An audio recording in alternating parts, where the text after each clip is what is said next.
Assalamualaikum warahmatullahi wabarakatuh. Perkenalkan, nama saya Evi Safitri Alfarizi, NIM L0511910910, Program Studi Pemanfaatan Sumber Daya Perikanan.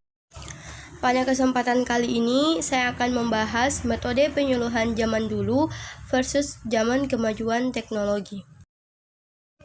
Mata kuliah Penyuluhan dan Komunikasi Perikanan dan Kelautan. Sebelum kita membahas lebih jauh tentang penyuluhan, mari kita bahas terlebih dahulu latar belakang penyuluhan. Penyuluh pertanian ialah suatu profesi yang membawa banyak dampak signifikan dalam pembangunan pertanian di Indonesia. Karena berkat seorang penyuluh pertanian pula, Indonesia sempat diganjar sebagai negara yang swasembada pangan. Transformasi di tengah masyarakat Indonesia juga berubah sangat cepat. Dari yang awalnya masyarakat agraris berubah menjadi masyarakat industri dan hari ini telah memasuki era masyarakat informasi. Dunia saat ini telah memasuki era masyarakat informasi yang terhubung dalam dunia virtual. Tak hanya di perkotaan, fenomena ini juga sudah jamak dijumpai di kawasan perdesaan. Petani yang ada di pelosok desa juga sudah mulai memanfaatkan kemajuan teknologi informasi dalam memenuhi kebutuhannya. Menurut Atrisiandi 2015, teknologi informasi juga dapat membantu jalannya penyuluhan pertanian. Karena pada zaman sekarang tidak ada kegiatan yang tidak menggunakan teknologi. Walaupun teknologi hanya sekedar mencari informasi untuk diri sendiri, ataupun mencari informasi yang akan disampaikan kepada masyarakat. Perkembangan teknologi informasi dan komunikasi telah memberikan banyak kemudahan dan menjelma menjadi media komunikasi pertanian yang potensial dikembangkan oleh penyuluh. Adekoya 2007 bahkan menjelaskan dengan adanya teknologi informasi dapat memberikan layanan penyuluhan dari berbagai sektor pertanian dan memainkan peranan penting dalam pembangunan pedesaan sehingga menghasilkan berbagai perubahan. Pengertian penyuluhan. Penyuluhan secara harfiah bersumber dari kata suluh yang berarti obor ataupun alat untuk menerangi keadaan yang gelap. Secara historis, penyuluhan telah ada sejak zaman Mesir kuno, Mesopotamia, dan Yunani. Istilah penyuluhan menggunakan istilah extension dalam bahasa Inggris. Penggunaan extension akhirnya lebih lazim digunakan terutama untuk penyuluhan pertanian atau agricultural extension. Secara etimologi, kata atau istilah penyuluhan atau extension digunakan di berbagai negara yang kemudian menggambarkan proses-proses belajar penyuluhan. Antara lain, Belanda memberi istilah penyuluhan yang digunakan selama masa penjajahan di negara-negara jajahannya termasuk Indonesia dengan kata voorlichting. Dalam bahasa Belanda, voorlichting artinya memberikan penerangan. Pengertian metode penyuluhan. Metode penyuluhan perikanan dapat diartikan sebagai 1. Cara yang digunakan untuk mendekatkan penyuluh dengan sasaran penyuluhannya. 2. Suatu teknik atau cara agar komunikasi dalam kegiatan penyuluhan perikanan dapat efektif. 3. Cara-cara penyampaian materi penyuluhan perikanan melalui media komunikasi oleh penyuluh kepada pelaku utama dan pelaku usaha perikanan beserta keluarganya. Metode penyuluhan menjadi sangat penting mengingat fungsi utama penyuluh untuk merubah situasi yang memungkinkan sasaran penyuluhan berkembang melalui kegiatan penyuluhan kelautan dan perikanan. Dengan mendekatkan penyuluh dan sasaran, berarti penyuluh mempunyai kesempatan untuk 1. Menstimulasi aktivitas mental dan fisikal sasaran penyuluhan sehingga memunculkan kebutuhan mereka untuk belajar, dan 2. Memberi kesempatan belajar bagi sasaran penyuluhan yang sesuai dengan masalah dan kebutuhan mereka. Meminjam pendapat Maunder dalam Suryatna 1987 menggolongkan metode penyuluhan menjadi 3 golongan berdasarkan jumlah sasaran yang dapat dicapai. Metode yang pertama adalah metode berdasarkan pendekatan perseorangan, di mana di dalam metode ini penyuluh berhubungan dengan baik secara langsung maupun tidak langsung dengan sasaran secara perorangan. Yang termasuk ke dalam metode ini adalah anjang sana, surat menyurat, kontak informal, undangan, hubungan telepon, dan magang. Metode berdasarkan pendekatan kelompok. Dalam hal ini, penyuluh berhubungan dengan sekelompok orang yang menyampaikan pesannya. Beberapa metode pendekatan kelompok antara lain: 1. Ceramah dan diskusi, 2. Rapat, 3. Demonstrasi, 4. Temu karya, dan lain-lain.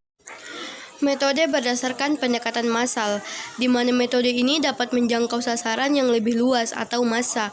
Beberapa metode yang termasuk dalam golongan itu antara lain: rapat umum, siaran melalui media massa, pertunjukan kesenian rakyat atau pertundra, penerbitan visual, serta pemutaran film. Kriteria metode penyuluhan. 1. Sesuai dengan keadaan sasaran. Apakah sasaran berada pada posisi tahap mengenal, menaruh minat, menilai, atau pada tahap mencoba mengadopsi suatu inovasi. 2. Tepat sasaran dan tepat waktu. Tepat sasaran dapat diartikan bahwa metode penyuluhan yang digunakan sesuai dengan keberadaan sasaran, yaitu tingkat pendidikan, lingkungan, sosial budaya, dan waktu yang tersedia. 3. Cukup kuantitas dan kualitas. Artinya, penyuluh menguasai banyak metode penyuluhan, sehingga dapat dilakukan pemecahan masalah-masalah penyuluhan. Dengan demikian, perubahan kondisi sasaran dapat direspon oleh penyuluh dengan memilih dan menerapkan metode penyuluhan yang sesuai. 4. Materi akan lebih mudah diterima dan dimengerti. Artinya, materi penyuluhan harus sederhana dan dapat dikomunikasikan dengan bahasa penyuluhan, sehingga sasaran dapat memahami materi yang disuluhkan. 5. Murah pembiayaannya. Artinya, penyuluhan dapat dilaksanakan dengan biaya yang relatif murah, sehingga dapat terlaksana secara kontinu dan dapat merespon reaksi sasaran dari proses penyuluhan yang dilakukan. Metode penyuluhan di era sebelum teknologi informasi dan sesudah teknologi informasi. Dunia saat ini telah memasuki era masyarakat informasi yang terhubung dalam dunia virtual. Tak hanya di perkotaan, fenomena ini juga sudah jamak dijumpai di kawasan perdesaan. Hal ini karena teknologi digital merupakan keniscayaan, tidak dapat dibendung dan tidak pula dipungkiri kemajuannya. Dalam perkembangan teknologi informasi, sektor penyuluhan juga terkena dampak dari keberadaannya. Beragam perubahan baik dari sisi kultural, sosial, maupun ekonomi terjadi. Bahkan perubahan tersebut telah menyeluruh hingga tataran sistem.